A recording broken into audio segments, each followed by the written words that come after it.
Oi, gente, meu nome é Christian Dunker, eu sou psicanalista, professor do Instituto de Psicologia da USP e eu tenho um canal no YouTube, o Christian Dunker, onde eu respondo perguntas sobre psicanálise, sobre filosofia, sobre psicopatologia, cinema, política. Então, convido vocês a se inscrever no meu canal e a assistir o conteúdo dele aqui no 247, o querido 247, que está nesse projeto tão importante de compartilhamento de saber e de abertura de mundos. Obrigado.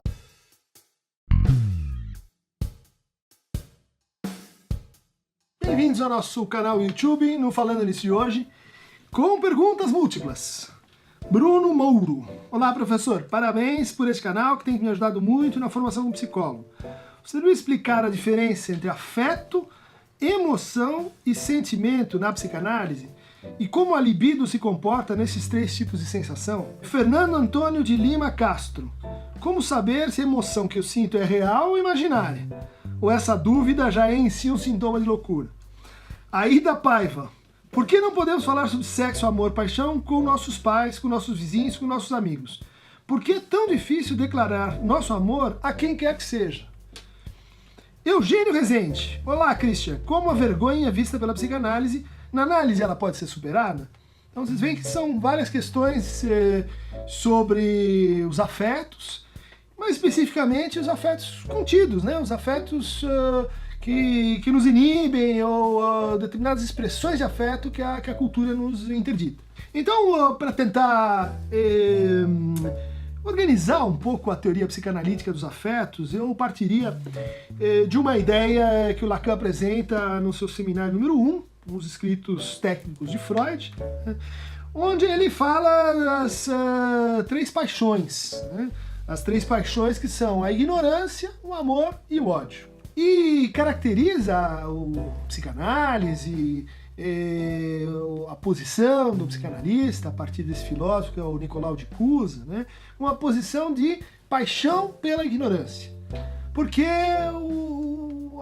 a ignorância, o amor e o ódio são as três paixões do ser, né? São esses momentos, essas formas de afeto, vamos dizer assim, que tocam o ser do sujeito. E ele vai articular esses três afetos com o simbólico, a ignorância, com o real, o ódio, e com o imaginário, o amor.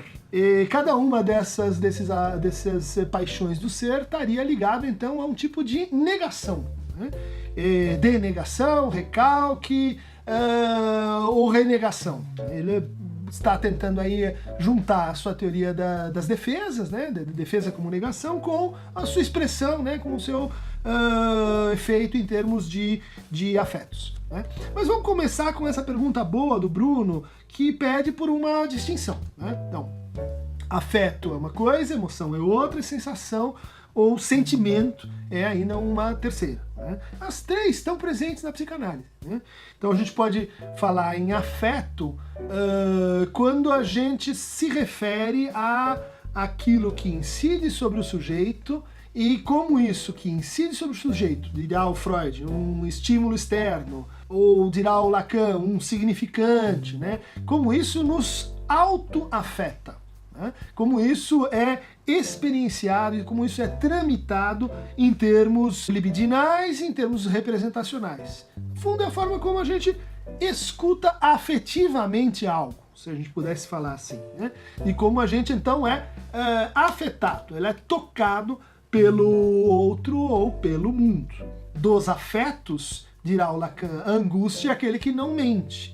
Por quê? Porque ele é a afetação mais básica na relação de estranhamento com o outro, né? Quando percebo o outro, imagine uma criança que começa a se dar conta do que é não eu, e isso vai primeiro aparecer como indiferença, e depois, quando ela o percebe, isso marca então um sinal de angústia. Os outros afetos, eles são qualificações, portanto, da libido. Elas são qualificações que seguem, assim, em paralelo com a qualificação maior que vai do desprazer ao prazer, né? O acúmulo de tensão à redução de tensão. Então, o princípio da inércia, ele é também um princípio afetivo, um princípio que vai transformando aquilo que é quantidade em qualidade. Essa é a tese freudiana. Os afetos são, por definição, qualidades. Diz o Freud também, e porque eles são qualidades, eles afetam a consciência e que não há afetos inconscientes. Há um pequeno reparo disso em Mal-Estar na Civilização, quando ele vai falar da culpa inconsciente. Mas, em tese, o que está no inconsciente, o que é o recalcado, é sempre ou significante ou representação. O afeto não é recalcado, ele é reprimido. Então, um é Verdrängung, né? O outro é Unterdrückt, ou repressão, né? Recalque e repressão. A repressão é, no fundo, uma transformação do afeto em outro. E isso a gente faz assim cotidianamente, né? A gente tenta modular os afetos. Quando a gente cria racionalizações, quando a gente, vamos dizer assim, puxa a leitura, a interpretação dos fatos para um lado ou para o outro, quando a gente lida com o nosso desejo, todos esses processos, eles exigem deformações simbólicas, mas eles exigem também deformações imaginárias. Essas deformações imaginárias, conjugadas, pareadas com as deformações simbólicas, são as deformações ou repressões do afeto. E a repressão última é aquela que vai inibir o afeto na sua fonte. Vai dizer assim, olha, nem começa, né? A repressão e a transformação se dá na evolução do afeto, né? Na distensão do afeto, mas há esse mecanismo em que você vai tampar a evolução ou a expressão do afeto. Então isso a gente poderia chamar de repressão. O que vai acontecer é que se a repressão, enquanto inibição do afeto na sua fonte, começa a se tornar mais e mais presente, a gente vai ter manifestações de angústia. Então, muito do pânico, da ansiedade, da angústia, que cada vez mais uma expressão de sofrimento contemporânea tem que ver com o quê? Com retenção de afetos. No começo da psicanálise, o Freud comparava e contrastava a histeria de retenção, que é aquela que está baseada na não exteriorização de afetos, na não expressão de afetos, com a histeria de defesa ou de transferência, onde o afeto ele é desligado da representação e a partir disso tem uma trajetória que é própria e relativamente independente do que foi recalcado. O afeto é uma categoria primária da psicanálise.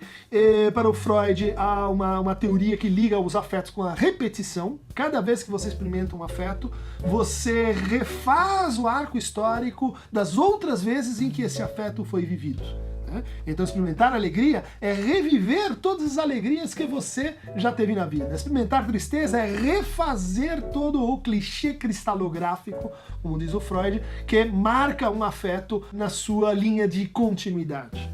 Daí que a clínica com os afetos ela seja uma clínica longa, uma clínica que, por exemplo, para você alterar um estado de ansiedade mais ou menos basal e onipresente, demora muito tempo.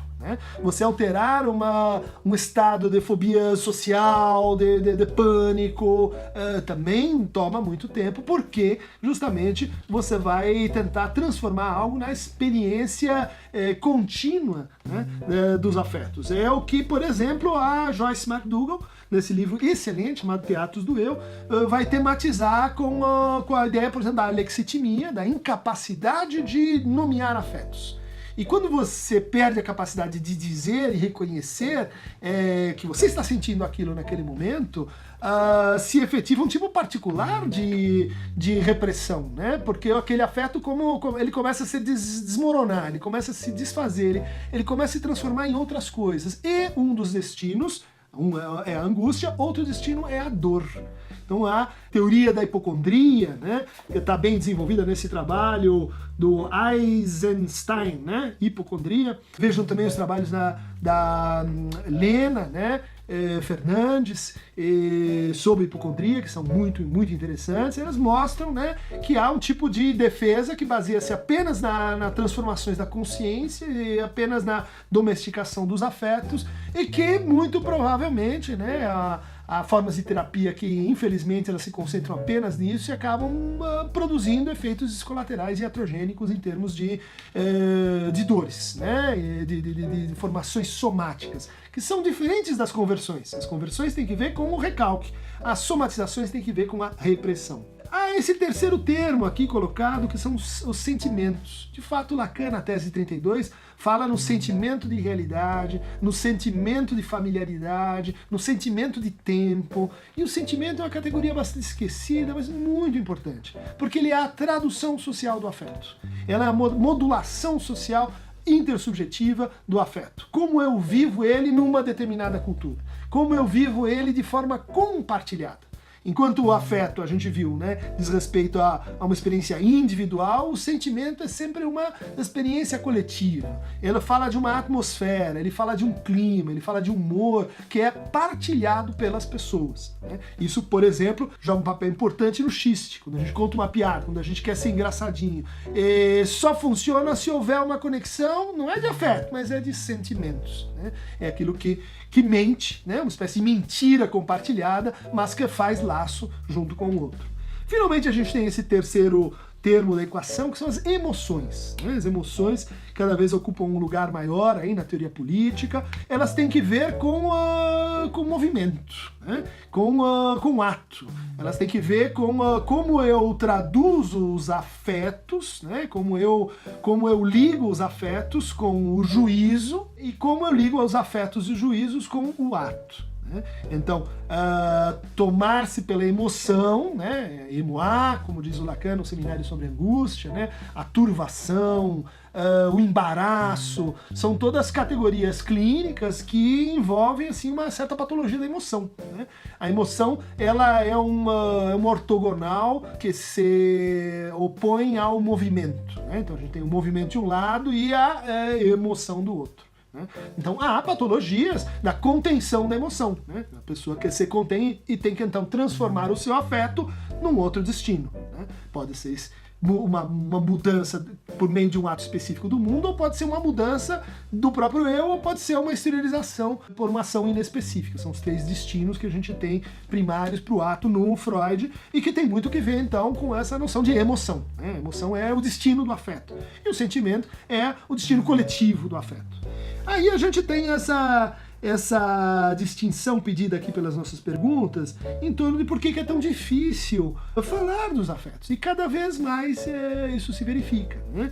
É curioso como a nossa cultura ela conseguiu passar de um certo nível de repressão, né, da sexualidade, mas ela é extremamente repressora, ela é extremamente assim, regulativa quanto aos modos de expressão de afetos. Então, aquela pessoa sensível, aquela pessoa que leva em conta o que está sentindo, aquela pessoa que não estereotipa seus afetos, seja na vida real, seja na vida virtual, no Facebook, aquela pessoa que consegue apresentar, né, os afetos como aquilo que eles são, ou seja, uma variante da nossa divisão subjetiva, ela é severamente punida na nossa cultura. Né?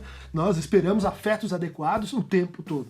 Isso é um dos motivos pelos quais é tão difícil essa palavrinha mágica impossível para algumas pessoas, que é eu te amo. Né? Dizer isso é tão complicado porque isso transforma quem diz, isso transforma quem recebe. Isso cria então esse laço de sentimento, mesmo que o outro não te corresponda. Né? Ele mostra o sujeito na sua divisão subjetiva. É isso que a gente quer, sobretudo, esconder. É isso que a gente quer esconder porque para a fantasia, pelo menos para a fantasia mais corrente, isso significa estar de joelhos diante do outro. Estar vulnerável, estar dependente. Quando eu digo eu te amo, você, de certa forma, se tornou senhora, o senhor da minha alma. Né? O seu poder sobre mim ela aumenta imediatamente, para o bem e para o mal. Por isso, amar é sempre um risco. Né? Tem o risco do desejo, mas tem o risco do amor. E tem o risco do amor posto em causa, posto como, vamos dizer assim, ato na relação com o outro. A vergonha é um dos três afetos sociais, né? Ao lado do nojo e da culpa.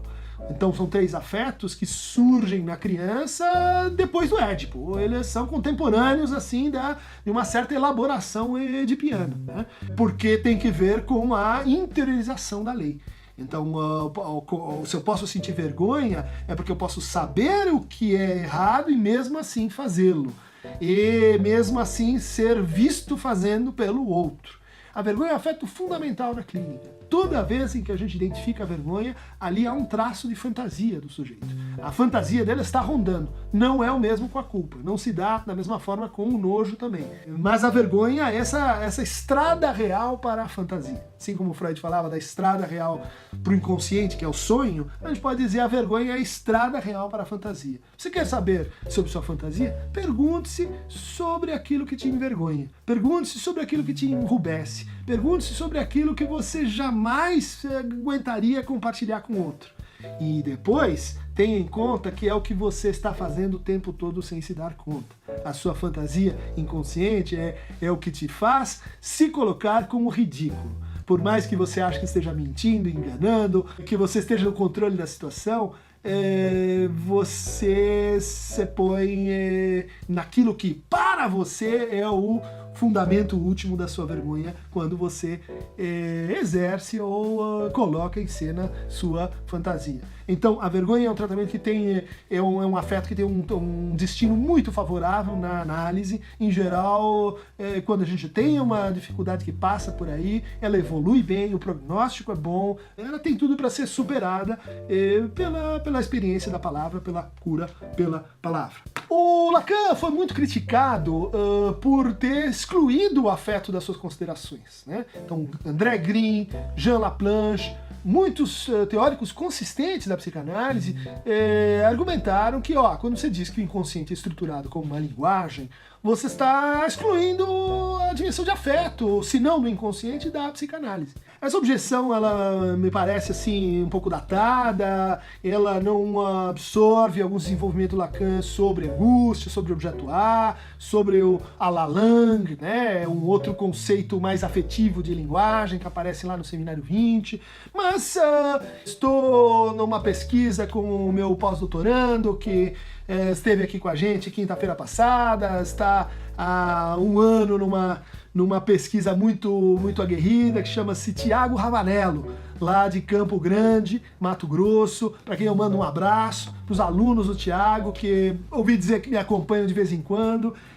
Vocês estão em ótimas mãos, o Tiago é um excelente professor e um grande pesquisador e que trabalha com uma tentativa de reler essa problemática dos afetos com um avanço na teoria da linguagem chamada semiótica tensiva. É um desenvolvimento do Greimas, de um teórico do discurso, da linguagem, e que tenta justamente fazer essa passagem do quantitativo, né, no Freud para um entendimento de que a linguagem também ela comporta elementos relativos ao tom, à voz. A linguagem ela não é sem afetos, ela não é um sistema formal desencarnado. Bom, mas isso, esperemos os resultados finais da pesquisa de Tiago Ravanello para saber como é que os afetos vão se redimensionar aí na metapsicologia psicanalítica. Envergonhados, odiosos, amados e apaixonados pela ignorância, cliquem aqui no Falando Nisso e recebam mais partículas do nosso YouTube.